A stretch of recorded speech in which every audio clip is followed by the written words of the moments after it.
I was really committed. I was committed to her. But as I talk with people like you, and people have been very thoughtful and really supportive, and just I'm blown away by how many people just enjoy the book. I think the courage part is it's starting to have some more meaning to me. And I think what I'm starting to realize is that the courage I have is the courage for all male caregivers to tell our story.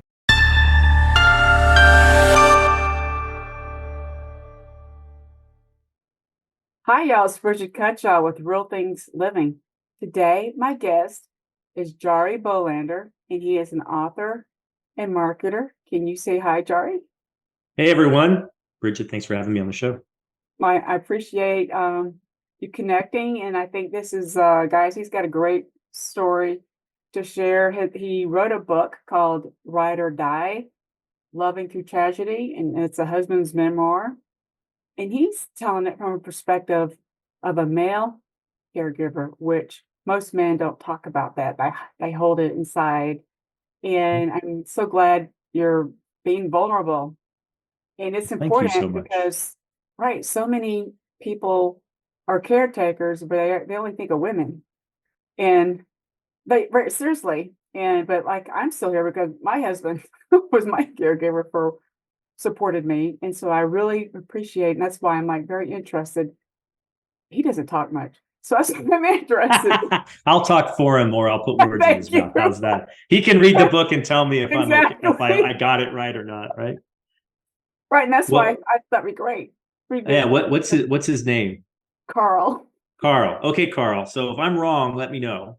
But I will be speaking for all male caregivers Right. from this point forward. I call him Mr. C. I usually say Mr. C. Mr. C. Right. Okay, Mr. C.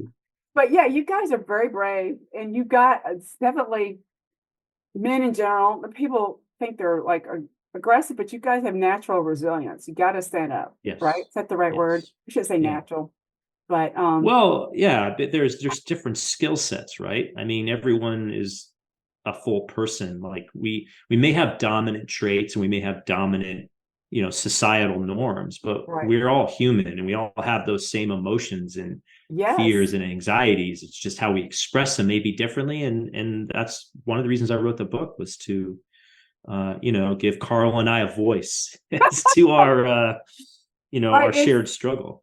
It's true. Everybody loves to hear stories, Mhm. especially Mhm. focusing on the takeaways and the negative things have happened, but you're sharing your takeaway and how you knew you had to take care of her, and you're still there and you're still here, and Yeah, you're gonna share with us like what prompted you after your I think your wife had leukemia, right? How long that's correct. Yeah. did that last? I'm just it's every 15 months from wow. diagnosis till she That's died. Yeah. wow. That's Yeah. a short thing. I mean, I think Yeah. that's Yeah. Yeah. Yeah. Yeah. I mean, not, we wish we had longer together, right? I think from the time we met till the time she died, we had known each other for 5.5 years. We were newlyweds when she got diagnosed, oh essentially. wow. So, yeah, crazy, nutty. I mean, just like, when people say my life changed in an instant, the day she got diagnosed, my life changed in an instant. I thought that was all BS. And I'm like, oh my gosh, what am I going to do? And what's interesting about caregiving, especially from a male perspective, is if you look at some of the statistics nowadays, it used to be when you said, who's the caregiver, et cetera, generally 80-20, 80% women, 20% men, roughly, maybe a bit even in the teens.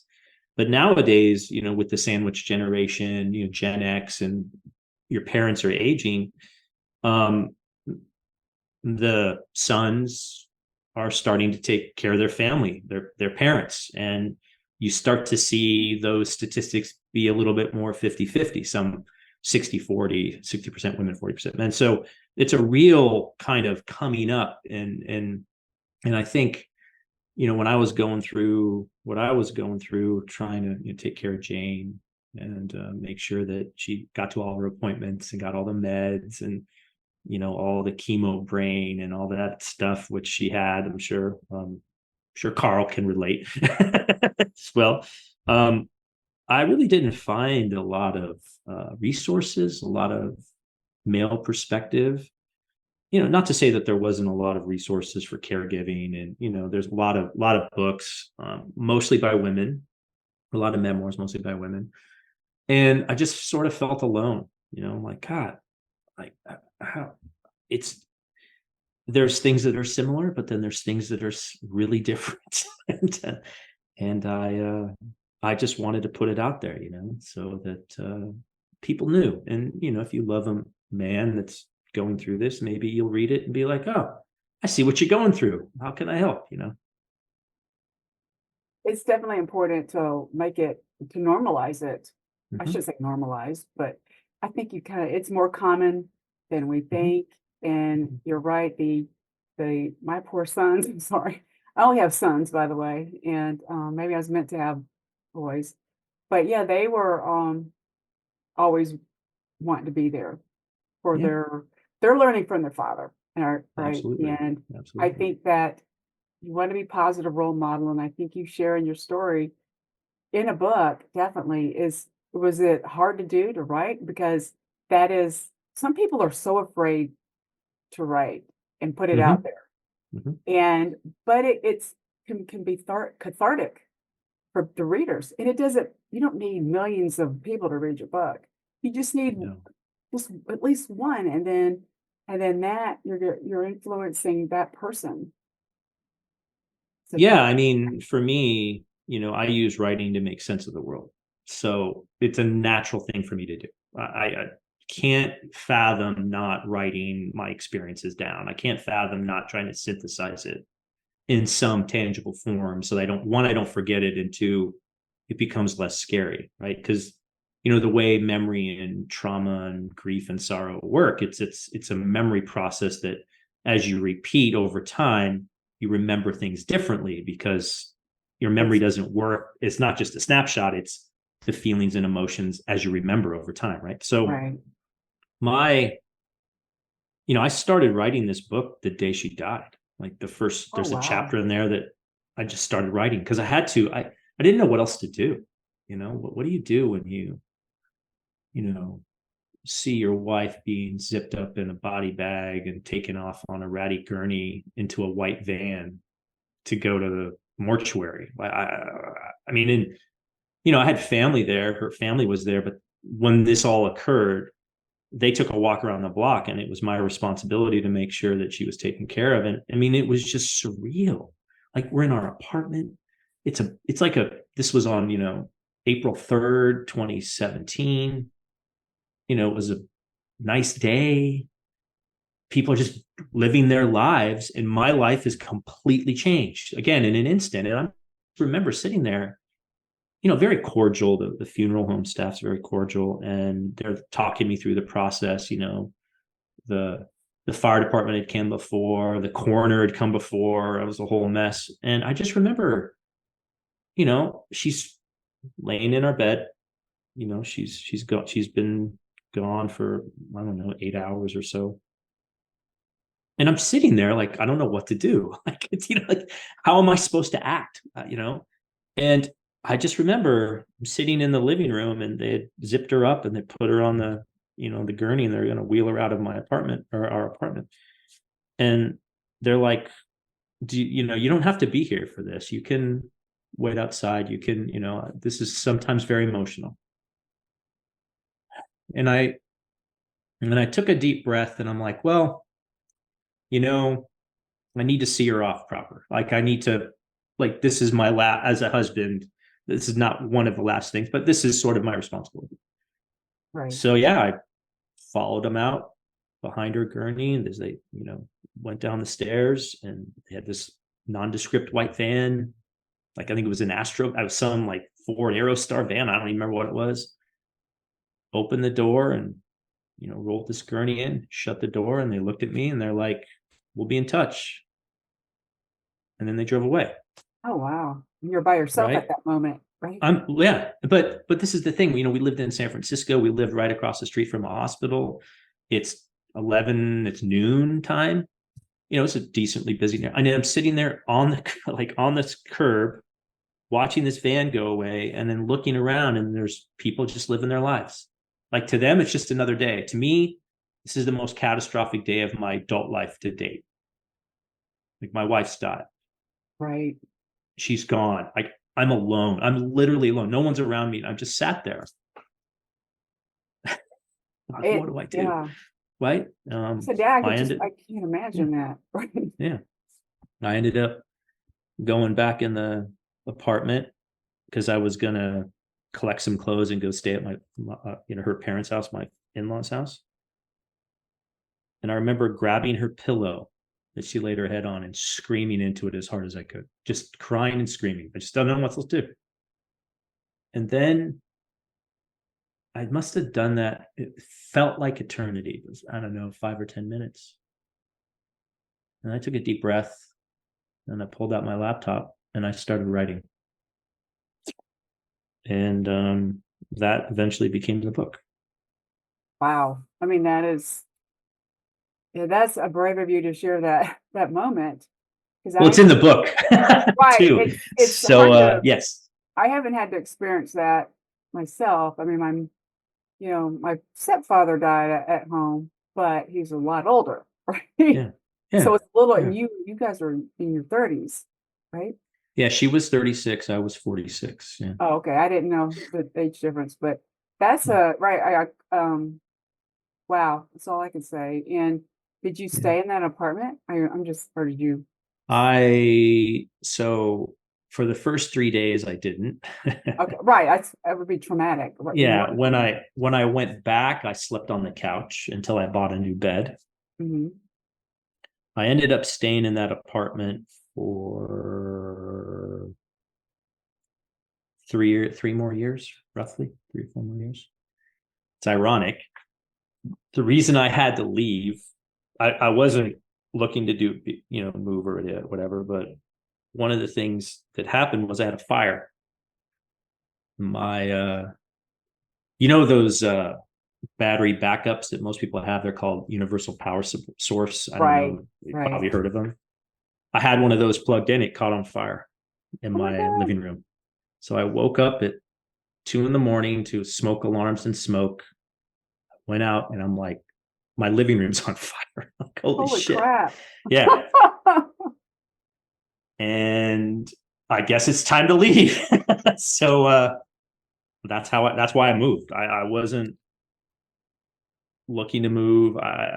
People had told me you should move on, move someplace else. I'm like, I was lazy. And if you think of folks, if you want to, if you believe in the afterlife and signs, probably having a fire in the apartment you shared with your dead wife is probably a sign you should move. So I moved. Yeah, if you think of it that way, yeah, that's kind of, it was, yeah, I don't know if I could go back into, that's why I was asking you. I don't know if I could go back in there just because, I don't know. Well, You I did it. mean, Yeah, yeah, well, and also there's a lot of love there too, right? Like one of the things that's that true. it wasn't tragic. I mean, it's tragic, but it wasn't tragic. Like there was just a lot of love there. And I think part of what I wanted to do was, that's where she was. Like, so I wanted to kind of keep that close. I mean, we ended up like getting rid of all of her stuff, like, what you That's normally hard, do. I'm sure. Yeah, it's hard. And I had friends and family to help me out, but it's like I I just wanted to be there. I wanted to be close, and it was just, it wasn't really weird for me, right? This wasn't really weird for me.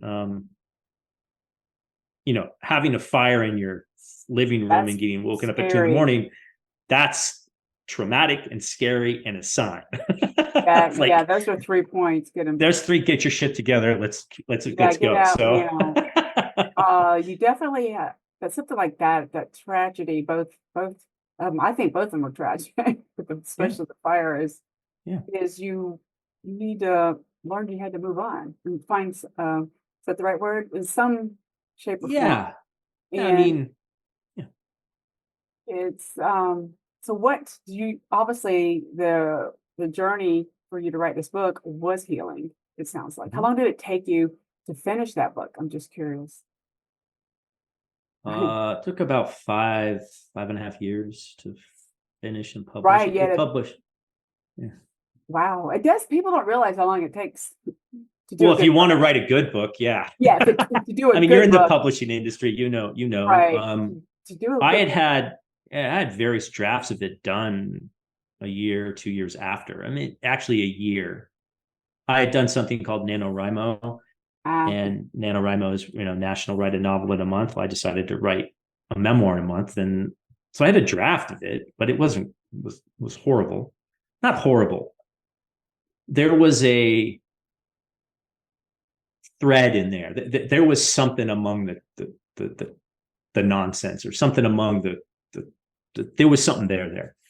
And I'd worked on it and had editors and worked on it and worked on it. And, I wasn't writing the whole time, if you know anything about, I mean, obviously, about the writing process, but for those of you that don't know about the writing process, it's this annealing process. It's like you write something, you think about it, then you get to make it better. And there's a span of time, because you're so close to it, you can't see the problems. That's why you have to have a good editor. That's why you have to have time, and you have to let it anneal, and you have to let it maturate over time. It's like it marinates, I don't know, for lack of a better word. Right.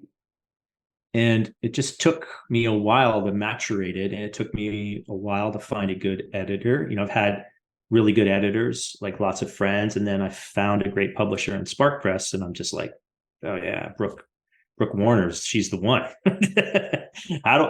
You're going to tell me how to make this better, and you get me? Oh, A+, let's go. Like, come on, Right. It's you're very brave just to start this process and make it publicly.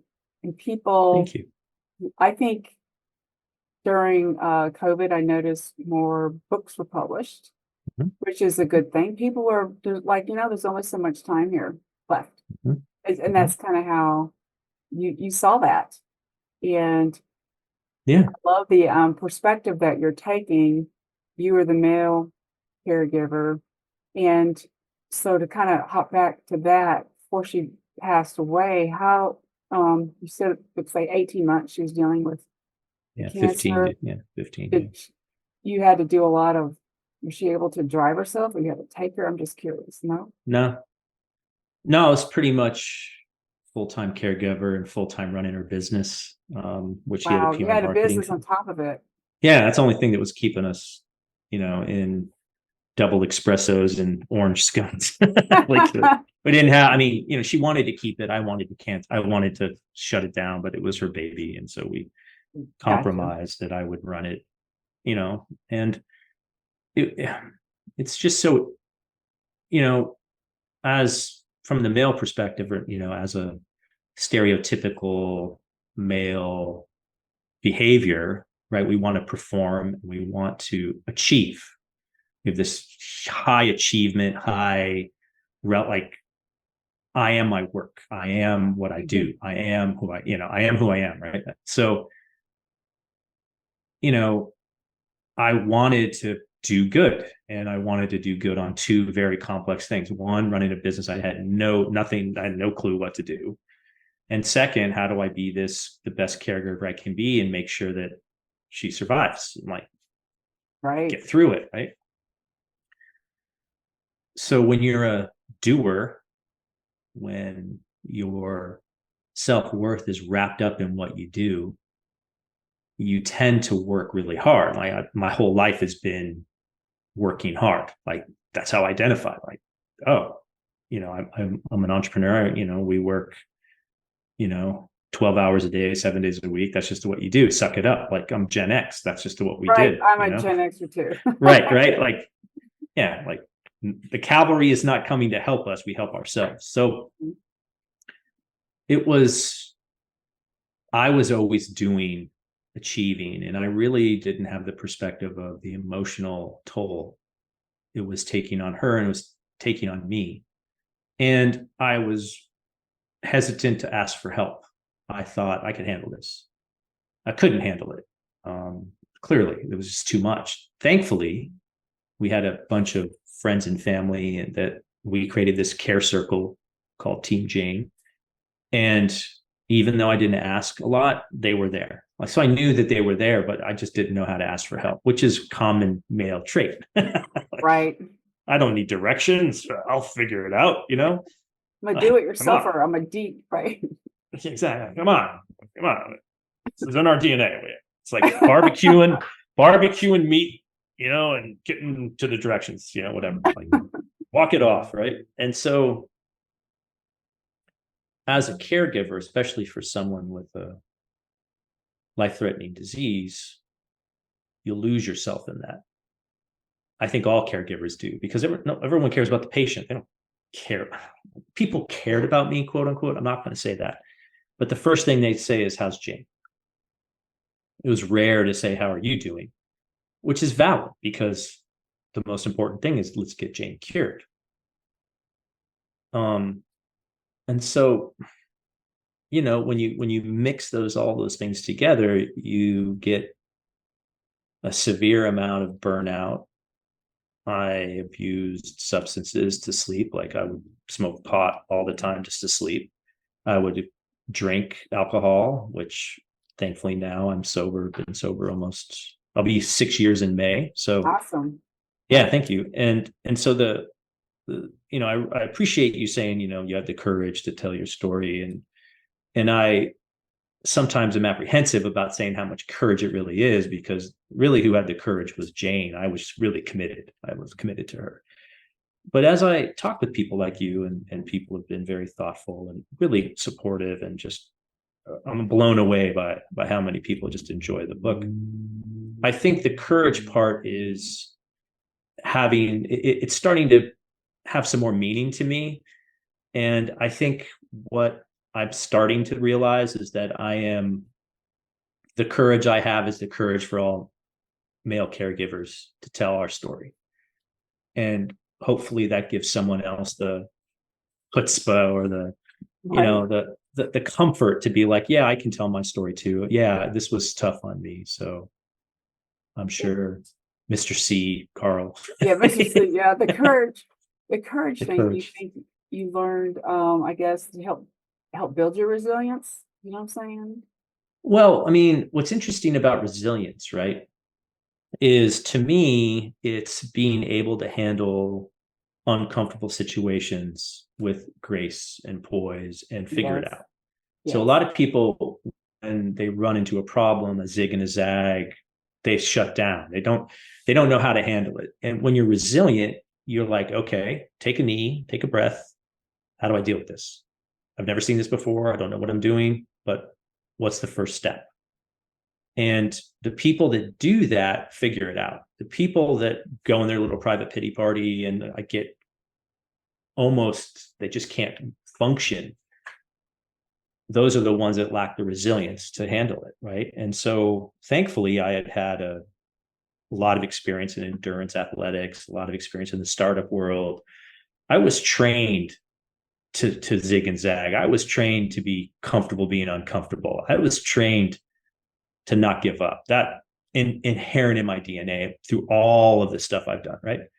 So to me, resilience was, I trained for it. It was no surprise. It right. was no surprise that I stepped up and did what I did. Now, I didn't know how to do it. I didn't know if I could sustain it, but I knew, like, when she got diagnosed, I'm like, okay, my first thought is, we need to prioritize and execute how we're going to solve this problem. There was no debate in my mind we were going to cure her. There was no debate in my mind I could figure it out. And I'm going to make sure that, you know, Team Jane's going to survive, or Team Jane's going to win, because we're going to make sure the MVP survives, right? Right. There was no doubt. In fact, there was no doubt until the week before she died. Like, I'm like, okay, what do we got to do? There were times during that whole time where I was worried that she may die. And, you know, a bunch of times I broke down and just cried alone. I just couldn't handle, the emotions were just so overwhelming. I'm like, I'm either going to drink myself into a stupor, or I'm either going to go run, or I'm going to sit in this corner and just let it out so I can actually function, you know? And I think those are the things that women caregivers tend to show more of that, I would say. I mean, and maybe some male caregivers do, but generally from a societal perspective, Right. It's what's the every predominant paradigm, right? I think it's every society, kind of, not just our American culture, right? It's um maybe because physically men are usually stronger, so they're expected to be quietly strong. It's kind of, you know what I'm saying, you're not showing your emotions as much, and usually men don't. And Yeah. is And it stoicism? Maybe think of the word stoic. well, yeah, and I think so. What's interesting about the Stoics, I've read a little bit about that. And it's not that they weren't emotional. It's not that they didn't share feelings. It's not that it was just there was context, right? What they were trying to do is all of these barriers in the way, the obstacle is the way. Like, this is just part of life. Don't get bent out of shape about it. Just deal with it. Right. You could still share authentic emotions. And as a man, there are times where that's appropriate, and there are times that's not. Like, if someone's shooting at you or you got to run out of a burning building, it's not the time to have emotion. It's time to act. But when you're in a safe environment with people you love and you're like giving the eulogy for your dead wife, it's okay to share some emotion because that's emotional. And that's exactly what happened when I did that. Like, had to I had to take a moment. Like, her urn is there on this table. She got cremated, and I'm sitting there saying the eulogy for a 36-year-old woman that shouldn't have died. You know, and I'm in a room full of 250 people that all love me and loved her. I'm going to show some emotion because I'm in a safe place. There's no one shooting at. I don't have to act. I just have to. So I think that's what we lack. I think that's what we miss. We, as men, I think we don't think sharing emotion is manly, or I don't think we don't know the correct context. Because when I used to drink, we're with a bunch of buddies and we're all getting drunk. We're all like loving and crying and laughing and saying, I love you. We're sharing the emotion, but it's because we're in a safe environment. Right. And we're all drunk. You're all drunk. And that's, to me, I think when you are drinking, I think your true personality comes out. Is that the right word? Well, yeah, in some cases, I think you're right that the Well, when my inhibition goes husband, away. when he has been drinking, he's a happy guy. So there you go. To me, that I should say happy, but nice. So Yeah. that's kind of what I was kind of implying. I mean, about the personality. He is a really nice person, Yeah. but he just doesn't. He's just quiet. I mean, my dad was the same way, right? That's how And my husband is a quiet guy. He's going to kill me talking about that. I'm kidding. no, but I mean, look, It's that it's Yeah, I think it's good. And you had also made me think of how you got to own your narrative too, as a man or a woman. How you owning your narrative on your journey, and I love that. I should say perspective, but it's good. Own it and be you, but still be kind, right? yeah. I mean, if you look at like one of the most, I mean, they talk about it a lot, like the warrior culture, like the warrior poet or the samurai, as an example. The most universal trait of a samurai, of a well-respected samurai, is compassion. And if you read all about their society and what they did, you would notice that they had a lot of arts and letters. They had a lot of poetry and art. They were also very deadly, and they used the deadly force when needed. It was that they were the full, like, I like to think that the warrior poet idea, or what I call the intellectual knuckle dragger, as the, I mean, it's I, as a man, can harness violence when required, but also be compassionate to those that I need to help. And you see this all the time. Like, you see some of the most scary looking people on the planet helping, kids, or like there's this one group that's a bunch of bikers that support kids that have been abused. So when they have to go to court, so they're not intimidated, there's like 100 bikers that, like this, like, you are not going to intimidate this kid. We're going to intimidate you. That's a compassion thing. That's a show of strength. That's being able to harness the violence and the aggression in a positive way. And we hear about this. People tend to talk about toxic masculinity and the patriarchy and all these things that are just sort of missing the point. That's true. There's some of that, and I think we have to be respectful, Right. but we also have to be compassionate, because when you look at the statistics, men and boys aren't doing great, right? More suicides, more disconnection. There's all these things that are just not going well. And to say that that's the patriarchy, or they deserve it, or they're toxic, right. that you would never, if you were to reverse, if you were to, the symmetry of that, if you were to say that about women or about other minority groups, you would be chastised. So have some compassion. I mean, come on. Correct. I think, right, what we're expecting, or kids expecting, we didn't have the social media. I'm sorry, I'm going on a different path. We didn't have the social media stuff to deal with. And I laugh about the first phone I had was at a mini briefcase. Okay. Yeah. Yeah. And that or was it like, was like literally bolted into the car. yeah. And this was like, oh shoot, my first one was probably 25 years. I don't know, 25 years ago. I know it's all good, but I think that helps too. I think we, let be you. And I love the perspective that you mentioned about the masculinity and the compassionate side. And I feel safer around that environment. I guess because I was raised around the military. I'm a military brat. Mm. So I've always been safe, Jarie, because I've had these men protecting me all the time. Yeah. Unknowingly, I used to get mad at my brother. I'm just going down a different, like, why won't people ask me out? Because I know who my brother is. You know what I'm saying? When I was in high school. I'm like, Yeah. But Yeah. he's such a nice guy, but then guys do, don't mess with her brother. Yeah. Or mess with, Yeah. and that's kind of an example. And I think yeah. I appreciate that now, being around that environment. Yeah. I was very lucky. Yeah. No, I mean, as was I. I mean, I have a bunch of friends that are in the military. We would work out a lot together. There was a community of folks, both men and women, but they had this common goal of excellence and performance and camaraderie and esprit de corps, that bonded us together. And it was like, we got your back. And, the military, I think, is one aspect of that where, you don't have that, people die. Like it's pretty cut and dry, right? Like,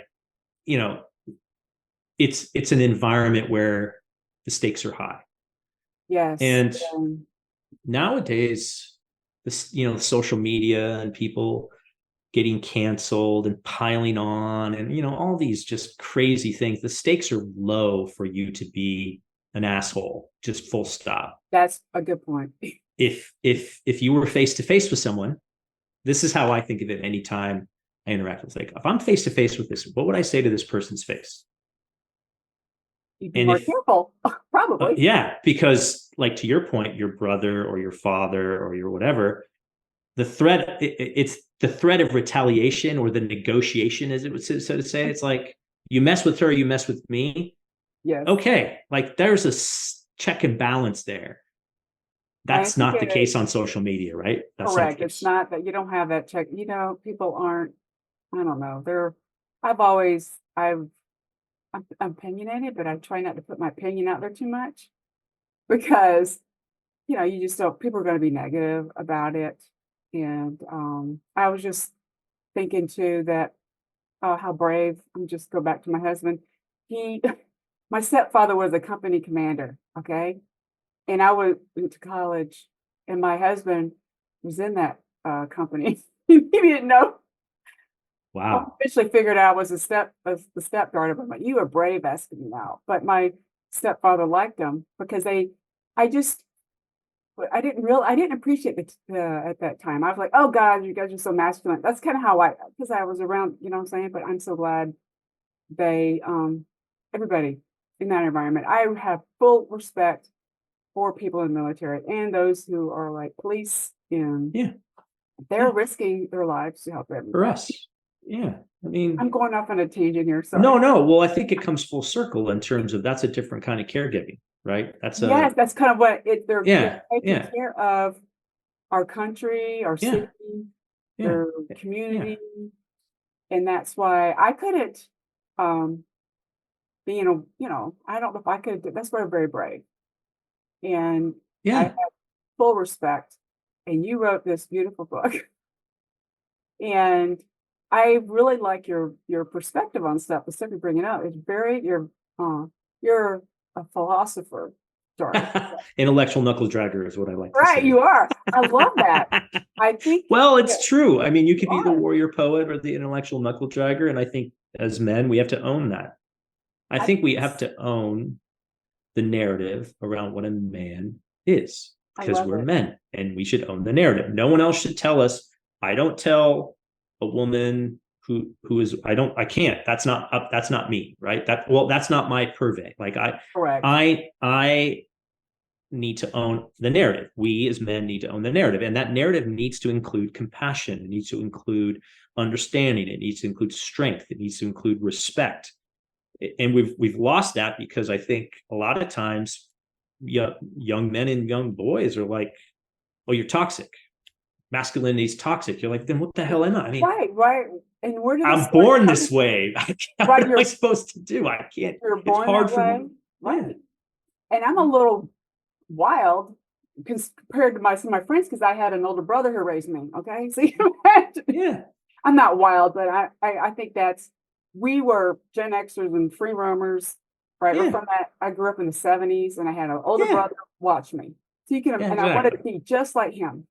Yeah. And of course, I'm Yeah. like a lot smaller, but I'm glad I was around that environment. So that's probably why I understand that. And I have a different perspective. And that's why I pause when I'm in Mhm. a situation on how I'm going to react. Don't try not to react, right? Yeah, I mean, try living in the San Francisco bubble. I mean, where sometimes.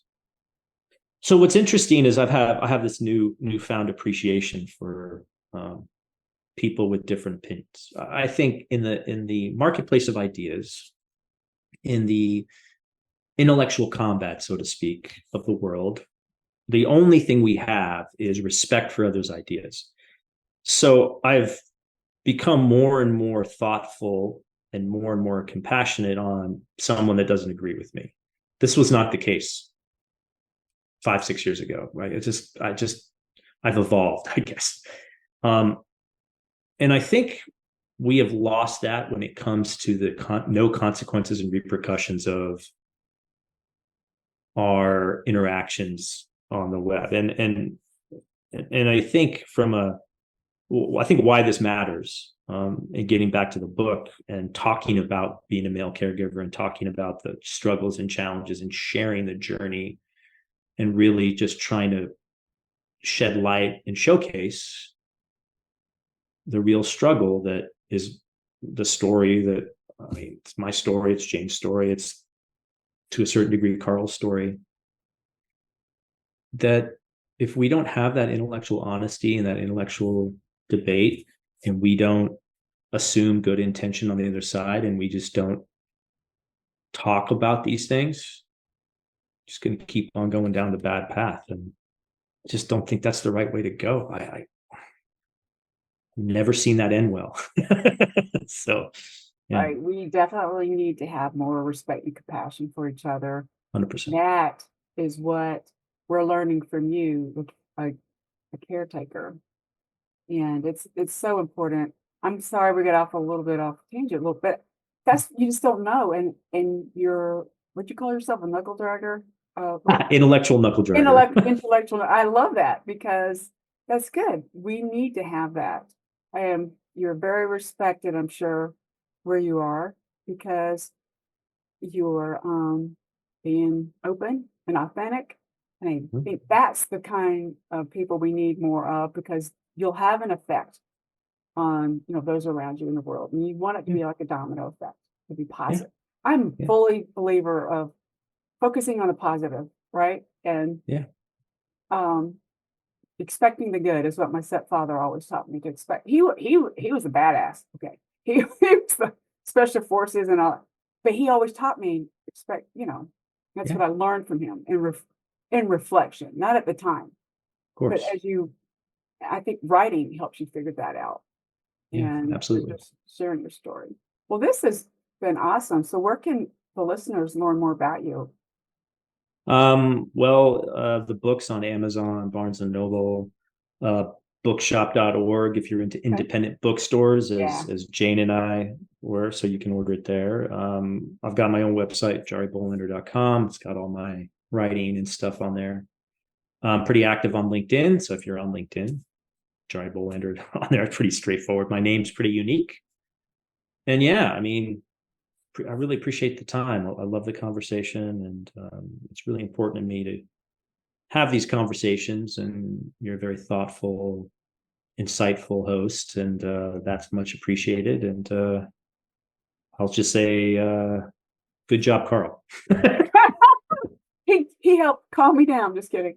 No, well, I mean, We he's a calmed each caregiver other too. down. Trust me, Yeah. Oh, 100%. parents thanked me. They said I calmed him down, which I thought was funny. Um, It is not lost on me the power of a great partner, and I have a great right. partner now in my fiance, and I just, yeah, We're the bliss. opposite. That's kind of we're not too similar. But anyway, well, for those that are listening, I will include the links you mentioned in the description.